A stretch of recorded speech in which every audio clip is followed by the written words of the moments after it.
Oh shit, let me tell you something. I totally forgot that Andor episode 10 came out and 11 yesterday. So we're going to combine them all into one, though we're going to try to keep it as short as possible. So let's go talk about it.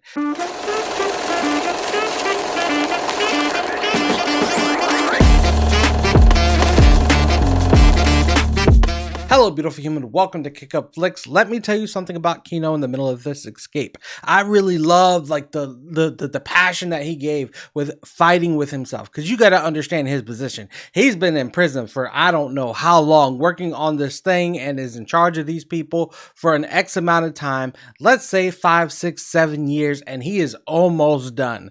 Listen, let me tell you something. When you're almost done, all you want to do is just do your time and get out. That's it. You don't want to cause any more problems, because you don't want them to extend your time. Why? Because you hate the place. But when he found out that he's going to end up being transferred to another place so he could end up dying in the same exact place, well, guess what? You only have one thing to fight for. Either die trying to escape, or escape and die trying to escape either way, and then a very slim chance of you even surviving. So this escape attempt happens, and guess what? It was pretty damn decent. But however, I do have my complaints. Yes, I do. One, the guards are totally untrained and they all feel like kind of noobish, like they're very brand new at doing whatever they're doing, is what I considered a dead-end job, because it doesn't look like the prison is just for the prisoners. It is also meant for the guards, because guess what? There are no planes or ships or anything to get off of that prison. So therefore, the guards are just as much of a prisoner as the prisoners are in the prison. That's what I believe. But getting back to this escape, when everybody started throwing things, right? Understand, they're throwing like metal pieces. You're telling me not one person can throw an item that is made out of steel or metal or whatever kind of metallic item that is at a guard hard enough to make them drop their blaster, or to make them want to stop shooting all in general, because they had a lot of things to throw, but they weren't hitting nothing but wall, or potentially not even making it. Now, I understand you have to worry about safety first, but at least make the damn shit look good. I mean, come on. And then on top of that, let me gripe a little bit. You have two people. You have the black guy who got shot, who I don't even remember his name, because I don't even think they named him to begin with. In fact, I don't even think he even spoke at all whatsoever. He was just kind of there. I just felt like he was important enough to survive. And then you had the redheaded guy who also, just happened to die for no reason. And I was trying to think to myself like, oh, okay, cool. Well, that's one less person you have to pay for. So we're just going to keep this story moving. Either way, Kino and Cassian get to the 8th floor, and they get to the headquarter room. And the guard ends up saying, well, you're not supposed to be here. Listen, they have 2 blasters on you, and your very first response is, you're not supposed to be here. Like, what are they supposed to do? Put the blasters back down and walk back to their prison cell? I mean, seriously? Is that the best line? The best the writers can write in that situation? Because the other guy, the one that was to the left, that kind of gave up at all, turned off everything and then said, hey, he's the one that you want to turn off the rest. Listen, he's the one that I believe the most out of, the guards there, because the other one just happened to get shot, as an example. Too bad, so sad. But either way, what I'm trying to say is that if you care for your life more than the Empire, at least say that, right? Do it. Because they mean business. Think about it like this. They were on floor 5. Now they are on floor 8. They are on the top floor. What makes you think that they will not shoot you in order to get what they want? That only makes sense, right? Either way, we're moving on from this aspect, and guess what? Everything gets turned off, and they have this like really funny line like, but if we turn it off, the hydraulics is going to take months to... What do they care about what takes months to turn back on for a prison that you've been using them pretty much as slaves the whole entire time? No one cares. Like, literally, I just couldn't wait to get past this point, and so can you, so we are going to move past it. Either way, they finally get to this area, dock, where they just have to jump off this very tall, like 10-story, 8-story, whatever it may be, tall building into the ocean. That's going to hurt, especially being barefoot. How you make it in that water, no idea. And then you have everybody jumping in after you, so it's like you got to pray that no one lands on you, because if that does happen, it's Dunsky for you. Either way, that's when we find out my man Kino can't swim. So you're telling me you don't remember that when you got brought down to the prison, that it was surrounded by an ocean, and at no point in time did you say I couldn't swim. So they just kind of wrote him off. So he might as well just go right back to the prison and continue doing whatever he was doing. Because at this point in time, I don't even think he made it. I hope he made it. I hope he found somebody to grab onto to swim with, or maybe they could pick a bunch of buddies. But other than that, that was very sad. But that was like a huge minus after we went through everything, especially after his very motivating speech to the whole entire prison, saying there's only one way out and we all have to band together and just fight, because guess what? You're not making it out of this prison for the rest of your life. And we have to tell the people pretty much. But no, he can't swim. After all that, he just can't swim. That kind of hurt my heart. Just a little bit. I mean, he couldn't have drowned, or maybe he couldn't have not made it because of exhaustion. Just something. It's just he went through everything, and he broke by seeing water. Like, he broke. Like, he didn't even need the Empire. They just needed to show him the ocean. To be honest. Oh, you're surrounded by an ocean. Okay, I'm done. Like, that was it. I was just kind of heartbroken. But moving on past that, we're going to move over to Senator Mon and our Davo. Listen, Davo is a man who had the upper hand in the conversation the whole entire time. And Mon, seemed like she was trying to hold it together, but did a really bad job doing it. Only for the simple fact is she's probably too scared to do anything anymore. And that's where she's going to get in trouble and get everybody else in trouble, because she knows who everybody looks like for the most part. Now, she doesn't know the ins and outs of everything. She just knows what she does. And, the main man who's pretty much running everything. Davo was a very smart person by saying, I want to be reinvited again, but this time I want to bring my son so our children can be courted potentially, which is going to be the goal of my son, of course. So you can combine our families, one at a senator level and one as an underground empire. And I thought, you know what? Why not? I mean, your daughter hates you anyways, so it's like your husband's not on your side either. So it's only you, and you are just burying yourselves over $400,000, which doesn't make sense. But that's going into episode 11 when she was talking to Vel. Going into episode 11, let me tell you something about this droid. The droid looks so beat up. Like, you think that the droid was in war.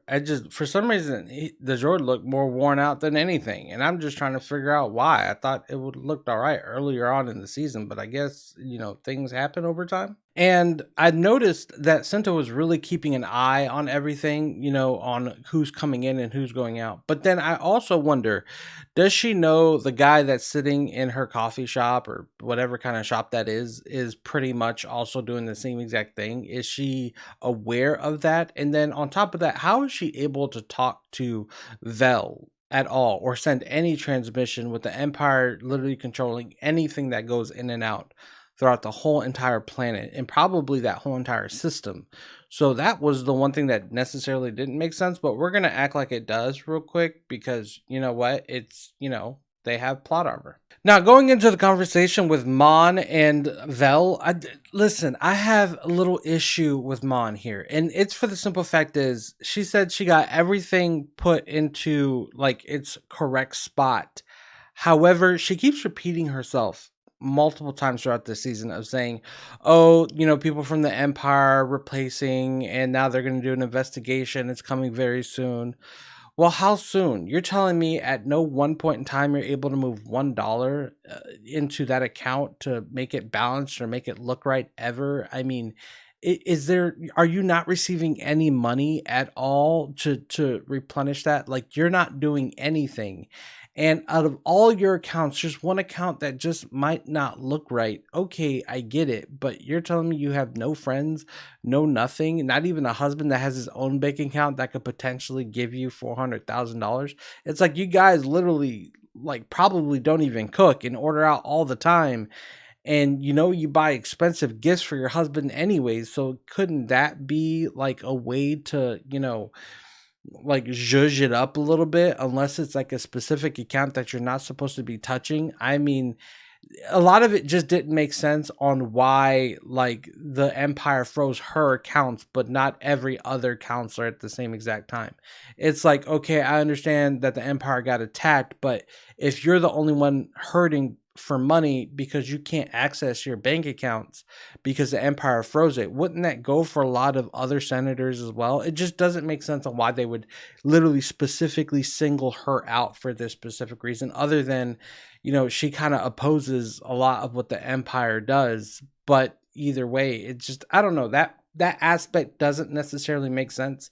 And then on top of that, throughout the whole entire show, you never see anything that shows that they are trying to replace and or investigate, bank accounts or anything like that. It just, nothing really adds up to this, what she's trying to say. And I get that it's not important enough to show, but at least you can like mention it somewhere on the Empire side. Like, okay, we need to start looking at bank accounts. We need to really like dive deep into where our people's money are moving and why are they singling out Mon for this specific reason. Like all resources are really pointed toward, Cassian Andor, and that's where they're gunning for right now, and hoping to catch, people so that they can keep turning people over so they can stop this rebellion. And it doesn't seem like Mon is really important enough to kind of single out at the present time. So that's all I'm kind of saying. If you agree with me, let me know. If you don't agree with me, let me know. If you think I really missed something, please let me know so I can go back and watch it. And maybe I probably did. But yeah, that's just something that I'm seeing right now, and I'm just not a really big fan of it. And then we go to the most beloved character in my whole entire existence, which is Karn and Sergeant Mosk. I mean, these two should really get married and just be together, because oh my goodness, I don't understand. Listen, this whole entire conversation I thought was hilarious. And in fact, I enjoyed seeing Sergeant Mosk a whole lot more than I did enjoying seeing Karn do whatever he did in this scene, because it was kind of like, okay, cool. It's like he's not smart enough to piece it together, but he was smart enough to find Andor in 2 days. It just, I don't understand how it's like, oh yeah, Cassian's mom is, passed. Do you not think that he would want to go see his mom? Like, I would instantly put two and two together, especially if I'm so obsessive about Cassian and know just about as much as I possibly can know about Cassian. I think I would know that if his mom passed away, he would go, because he seems loyal to family so far. Either way, for some reason, he decides to start touching the dial as if that was going to do anything.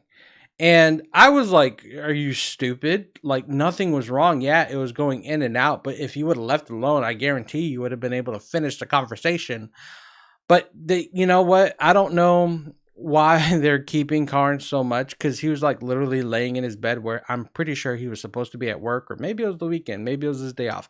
I have no idea, but it doesn't seem like he has a lot of money coming in, and he doesn't seem very motivated to do anything other than to jump on Cassian for some reason. I don't get it at this point in time. Like, I really don't. I mean, maybe you like him more and you can explain it to me in the comments, but at the present time, I have no idea. It makes me so sad, just like it's sad that you haven't subscribed yet, and maybe you should, because that would make me feel a whole lot better. No, either way, but seriously, I just like kind of like whatever about it. But however, the mom said the best line for me out of the whole entire thing that was directed toward him, and she ended up saying, "The mystery of your former triumphs have been vanquished. I can sleep peacefully now." Yes! I was like, bro, mom has like the best line ever throughout the whole entire season, and she's literally dogging out her son. However, he waits for mom to leave and takes credits back or goes into her safe or does whatever. However, it did have an alarm. And I'm trying to think, literally, you have a job. You're telling me you don't have enough money that you have to go and steal your own credits back in order to leave to Ferrex, which is, I'm pretty sure that's where he's going to end up going. So, yeah, I don't get it. And the last part, but not least, I think it was probably the realest part that I've seen throughout the whole entire season so far, which is between Lutheran and Saul, the reality of, their conversation and how Saul might not all be there, but he's very suspicious of Lutheran, doesn't trust him 100%. And you can tell that they've known each other for a long time, but there's always that distance because Saul wants to know where you lie, who you believe in. And Lutheran, he just doesn't believe in anything. He kind of sits in the middle and wants to play the long game for everything, no matter what direction it is. And the only positive thing is that Lutheran will not sacrifice Saul because he knows his face. And that's for the only simple reason. On top of all of that, when Saul really brought it down to and says, let's just call it for what it is. Let's call it war. I was like, boom, that's it. That's the end of the whole entire that set me right. I was really excited right there. And then after he left, and then the one thing that we have seen in the trailer finally popped up, he got caught by, a type of cruiser that has, a tractor beam, and he was on this tractor beam, and he works very fast, which I'm very surprised. But I was trying to figure out, like, literally inside of my head, like, why did you have to let your Hall weapons charge? Because I thought they were just shooting like regular shrapnel, unless you have to charge them multiple rounds, which would then make sense. Yeah, I loved it. Like, we got a TIE fight and everything, and I was very much surprised on how much damage his weapons or sharded weapons did. Like, you would think shields would be up, but I guess not necessarily because they were not needed, I guess, at that point in time. But yeah, so he is the one with the lightsaber ship, and I kind of like it. It's not that bad. It was fun to look at and very enjoyable. I will say this: if I ever see that ship miss one shot toward a TIE fighter ever for the rest of the season, if it ever happens again, or if there is a season 2 and there happens to be gunfiring between that ship and other TIE fighters or any other ship for that matter, I'm going to blame the writers 100% because it didn't use much ammunition at all. In fact, it literally fired and shot whatever it shot at. So I'm just saying, like, I never want to see that ship miss because it didn't this time, and it did a fantastic job. And Lutheran really knows how to fly, I'll tell you that much. So I wonder what he did in his past and his younger years when he was a little bit more hungrier. Because right now he's a miserable old man trying to lead a rebellion, not necessarily lead, but at least start one. But he needs the masses. And on top of that, it kind of seems like, the story plot line is like deriving away from that. And it's probably going to go toward, Cassian and his brand new partner who wants to split up and go tell everybody that they're holding prisoners and arresting people for no reason whatsoever and using them as slaves for many, many years. And they're not planning on releasing anybody in the near future.